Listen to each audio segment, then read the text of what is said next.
मेरा मायका। बच्चों की गर्मियों की छुट्टियां लगे अभी 2 दिन हुए थे। सुबह सुबह पापा का कॉल आया, बोले बेटा कब आओगी। मैंने अनमने मन से बोल दिया पापा कुछ पक्का नहीं है, ऋषि टूर पर गए हैं, उनके आने के बाद देखती हूँ। पापा की आवाज रुहासी हो गई। बोले बेटा तुम्हारी माँ नहीं है तो क्या हुआ, तुम्हारा मायका तो है और मैं तो हूँ। ऋषि से बात करो और जल्दी आ जाओ। मैं जी पापा के आगे कुछ नहीं बोल पाई। जब तक माँ थी उनसे रोज फोन पर ढेरों बातें करती थी। साल में एक बार गर्मी की छुट्टियों में मैं पूरे 10 दिन के लिए मायके जाती थी। वो सुख किसी जन्नत से कम नहीं होता था। बच्चों से ज्यादा मुझे गर्मी की छुट्टियों का इंतजार रहता था। पर जब से माँ गई मेरे मायके जाने का मन ही नहीं करता। ऐसा लगता जैसे मेरा मायका ही खत्म हो गया है। एक सूनापन, एक खालीपन सा मेरी जिंदगी में भर गया था।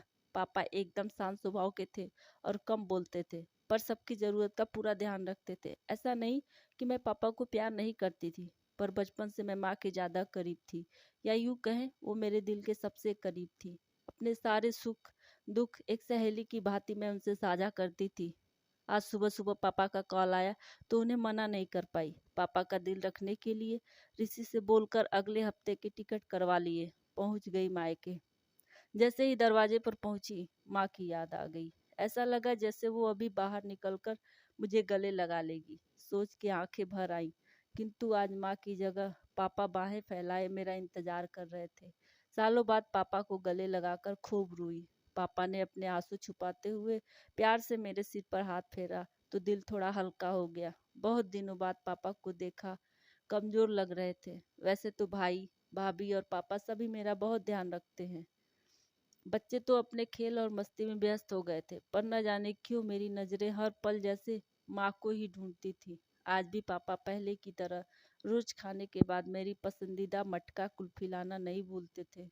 भाई भी बच्चों को कभी पार्क, कभी चिड़ियाघर, तो कभी बाजार घुमाने ले जाता था। भाभी भी मुझसे रोज पूछ कर मेरी पसंद का खाना बनाती। सब कुछ पहले की ही तरह था, बस माँ नहीं थी। इस बार मायके में मेरा दिल नहीं लग रहा था। माँ की कमी मुझे बहुत खल रही थी। ऋषि को कॉल करके मैंने 2 दिन बाद का टिकट करवा लिया। सबने मुझे रोकने की बहुत कोशिश की, पर मैं नहीं मानी। देखते ही देखते मेरे जाने का समय आ गया।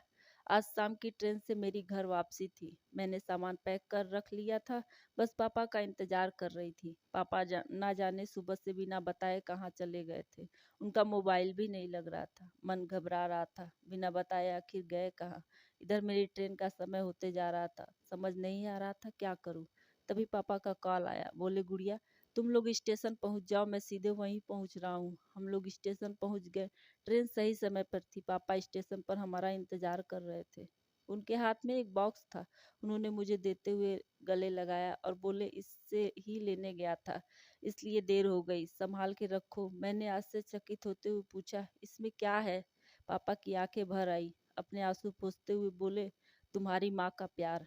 कुछ समझती तभी ट्रेन आ गई। हमें ट्रेन में बैठाकर पापा और भाई ने विदा कर दिया। मेरी नजरों से ओझल होने तक पापा वहीं खड़े हाथ हिलाते रहे। मैं भी एकटक न जाने कब तक बाहर खिड़की से उन लोगों को निहारती रही। तभी बेटे ने आवाज दी और मेरे हाथ में एक चिट्ठी थमाते हुए कहा मम्मी, नाना जी ने आपके लिए दिया है। मैंने तुरंत चिट्ठी खोली। मेरी प्यारी गुड़िया रानी, सदा खुश रहो। जब तक तुम्हारी माँ थी तुम्हारी हर छोटी बड़ी बात का ख्याल रखती थी। मैं जानता हूँ कि मैं तुम्हारी माँ की जगह तो नहीं ले सकता, पर उनकी कमी की पूर्ति करने की कोशिश तो कर सकता हूँ। आज तुम्हारी माँ होती तो हमेशा की तरह अपने हाथों से तुम्हारे लिए पापड़ और अचार बना के साथ भेजती। माँ के हाथ का तो नहीं, पर उसके स्वाद जैसा सामान एक दुकान से बनवाने की कोशिश की है। उम्मीद है तुम्हें पसंद आएगा। और हाँ बेटा, माँ नहीं है तो क्या हुआ, तुम्हारा मायका और हम तो हैं। पहले की तरह तुम्हारा इंतजार रहेगा। ढेर सारे प्यार और आशीर्वाद के साथ, तुम्हारे पापा। पत्र पढ़ते पढ़ते मेरी आंखों से अश्रुधारा बहने लगी। सहसा मेरे मुंह से निकल आया आई लव यू पापा। बात छोटी सी थी पर उससे अथाह प्यार समाहित था। ये सिर्फ मैं ही महसूस कर सकती थी। मायके से घर आए 1 महीना बीत गया था। अब पापा से रोज एक बार कॉल करके मम्मी की तरह घंटों बातें करती थी।